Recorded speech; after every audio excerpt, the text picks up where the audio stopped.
The Weed of the Week is brought to you by Mandaco. For lower costs and higher production, Mandaco leads with versatility unmatched. Twister is the vertical tillage unit for no-till as well as conventional tillage. See your Mandaco dealer. Visit northcountrymarketing.biz or call 877-915-8790.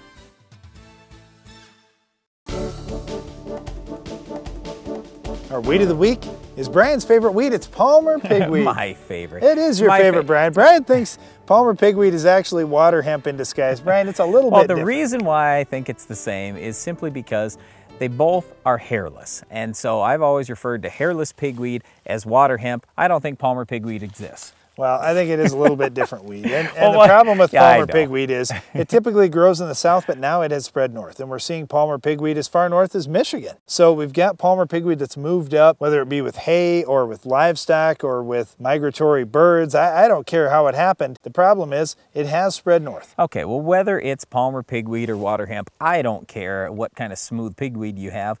We know it's going to have lots of seeds on it, maybe 1 million or more seeds per plant. We know it's probably going to be Roundup resistant or at least Roundup tolerant, and maybe even ALS resistant or tolerant. So we've got that for a problem. Why is it? And then one last thing, Darren, it can grow 3 to 4 inches a day. It's a crazy weed. It all depends on weather conditions, but the reason why, a lot of people say, well, why is it getting tolerant to Roundup or resistant to Roundup so fast? The reason why is there's male plants and there's female plants, and there's a lot of crossing that goes on. So all of a sudden, you know, when there's millions of different crosses happening out in your field, one of them's certain to be resistant, and then that plant puts on 1 million seeds, and pretty soon next year, one plant turns into 1 million plants. Yep, so what we saw down south is it'd be 1 year, oh, there are a few plants out here, no big deal. The next year, you could see quite a few plants starting to get to be a problem. One plant would run through the combine. And then by year 3, it's a disaster. Yeah, if you just get a plant here or there, it runs through the combine. Now you've got a streak in your field, and boom, it just explodes. Okay, how are we going to stop this thing? Well, you can't get Palmer Pigweed with a post-emerge application. I don't care if it's with Liberty or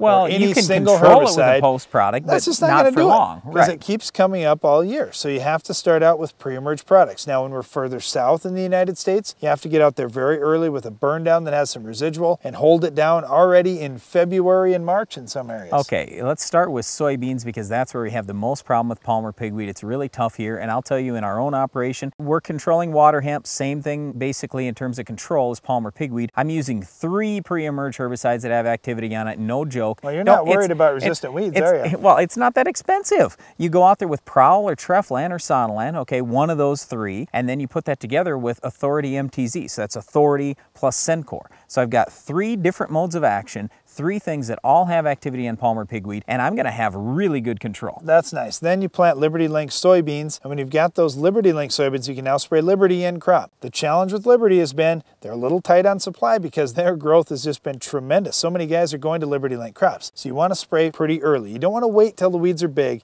You want to spray them when they're just really pretty small, maybe 2 to 4 inches. Okay, otherwise, if you don't have Liberty beans, FlexStar would be your next best option. I don't want to use my FlexStar Pre in a combination like Preflex. I want to save it till post-emerge. Then I also have Cobra as a rescue option as well. In corn, this is much easier. Use a good pre. There are several out there. I like Balance Flex, probably the best. Verdict is decent as well. Status is the best thing post-emerge. Callisto, Lotus, and Impact still work on our farm, but there are areas of the country that Palmer Pigweed's resistant to them too. Well, once again, Palmer Pigweed is tough. Just make sure you're using a good pre-emerge products, more than one product, and then use something good post-emerge and spray early. This weed grows and it grows fast. Well, that's all the time we have for this week's Weed, but Iron Talk is coming up next.